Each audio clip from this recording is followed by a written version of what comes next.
This is CNN Breaking News. We're following breaking news, major new developments in the special counsel Robert Mueller's Russia investigation. Newly revealed emails show then Trump campaign chairman Steve Bannon talked to longtime Trump advisor and political operative Roger Stone about WikiLeaks and its plan to release Democratic emails stolen by Russia just before the 2016 election. The source tells CNN that Mueller's team has copies of the emails, and we know that investigators have interviewed multiple associates of Roger Stone. I'll talk about the breaking news with Congressman Andre Carson of the Intelligence Committee. And our correspondents, analysts, and specialists are also standing by. First, let's get some more on the breaking news right now. Our political correspondent, Sarah Murray, is joining us. Sarah, more than ever, it looks like Roger Stone could be key to any collusion charges in the special counsel's Russia investigation. Well, he certainly is key right now, Wolf, to Mueller's investigation into whether there was any kind of collusion. And, now we're getting a glimpse at the fact that Roger Stone was in contact with at least one senior Trump campaign official about WikiLeaks document dumps. New emails reveal Roger Stone was in touch with a senior Trump campaign official, Steve Bannon, about WikiLeaks during the 2016 presidential race. Special counsel Robert Mueller's team has copies of the emails, a source tells CNN, part of its investigation into whether Stone actually had an inside track with WikiLeaks and whether he shared any of that information with members of the Trump campaign. In an email on October 4th, 2016, Bannon, then the Trump campaign CEO, wrote to Stone, "What was that this morning?" Stone published the emails in a column Thursday for the right-wing Daily Caller. Bannon's email came shortly after WikiLeaks founder Julian Assange delivered a speech billed as an October surprise. I understand that there's enormous expectation in the United States. But Assange didn't unveil any new information, angering some of Trump's supporters who were hoping for a bombshell on Hillary Clinton. In a reply to Bannon, Stone explained the delay, fear, serious security concern. However, a load every week going forward. Stone says his email was based on public information.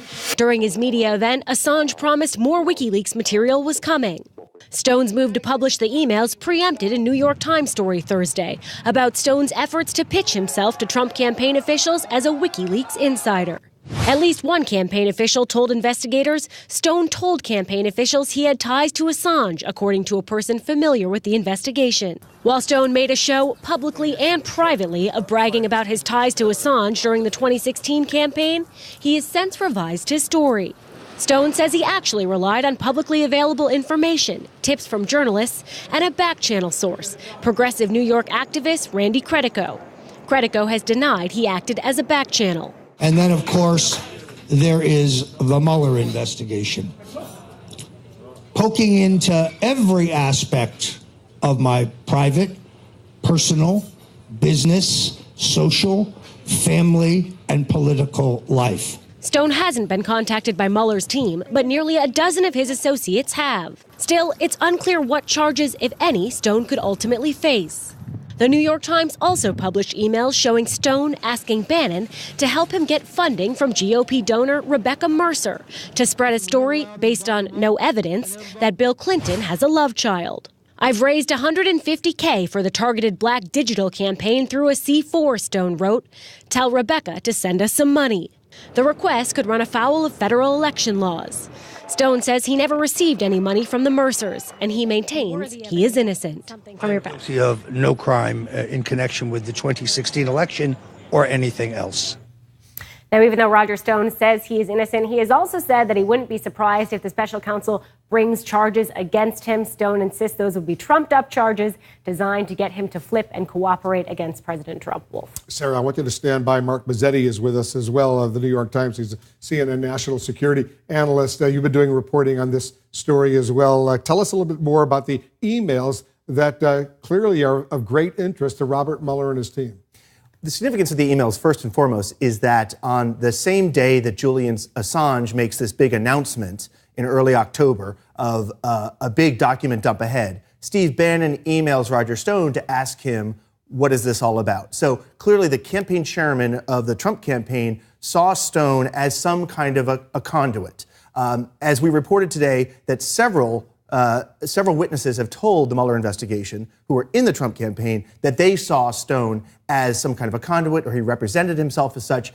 The big question, of course, is was he? And this is where we get into the murkiness of Roger Stone's public and private comments. But the emails are significant, and as you say, they are of real interest to the Mueller investigation. Could these emails and Roger Stone, Sarah, be potentially what Mueller is looking for in his team as far as collusion is concerned? I mean, certainly one of the things that they are looking at is whether Roger Stone was legitimately getting some kind of information from WikiLeaks and whether he was in any way sharing that information with members of the Trump campaign or with Donald Trump directly. So this email does show you that he was in contact with senior officials at the campaign. He did have access to these people. You know, the question is whether he shared other information that we haven't seen yet. You know, he is right that the information in this email is stuff that Julian Assange was saying publicly. There's no, big secret smoking hidden gun in there, but it tells you he can get Bannon when he needs him. We know that he could get Donald Trump when he needed him.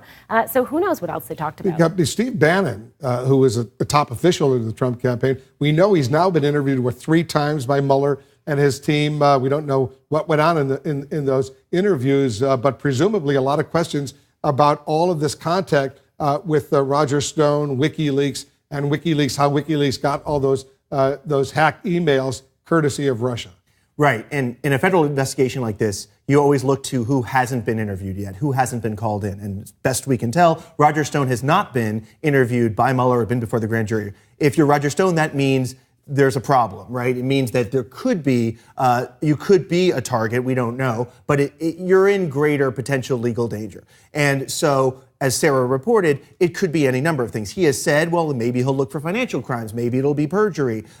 He is trying to build this idea that, as the president has, it's all a witch hunt, and if they find me on financial crimes, it'll be a very, very low bar, nothing to do with collusion. Mark, how big of a deal is it that apparently no one from the Trump campaign called the FBI or any other law enforcement authority to say, hey, there may be some illegal activity going on, Russia through WikiLeaks passing on information, campaign-related information, campaign finance laws, stuff like that? That is the single biggest question throughout this whole saga, not just on the Stone emails, but going back to the Trump Tower meeting of June 2016, back to the George Papadopoulos meeting a couple months earlier.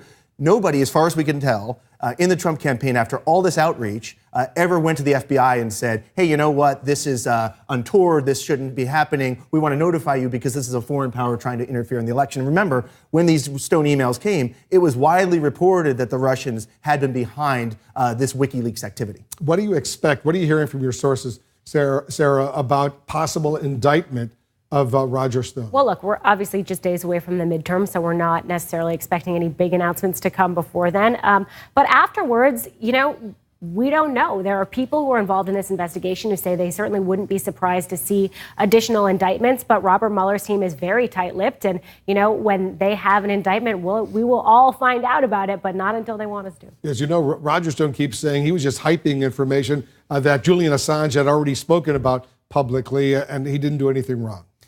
Right. Roger Stone has said a lot of things at a lot of different times, sometimes at odds with each other, right? And he is someone who has built a career on making some things that are false look real. So figuring out what the story is has been difficult, specifically on Roger Stone. He said different things about what he thought Guccifer was, whether it was Russians or a lone hacker. He said different things about whether he knew Assange or ever had direct dealings with WikiLeaks. So this has been, as reporters covering this, one of the biggest troubles of this investigation is the Roger Stone aspect. You can imagine how Mueller feels searching through the same stuff about what is real and what is, perhaps exaggerated. And I can assure you, whatever he knows, Robert Mueller and his team, is a ton more than any of us know. They know a lot right now. Mark Mazzetti, you and your team at the New York Times doing excellent reporting on this. Thank you very much, Sarah. You're doing excellent reporting as well.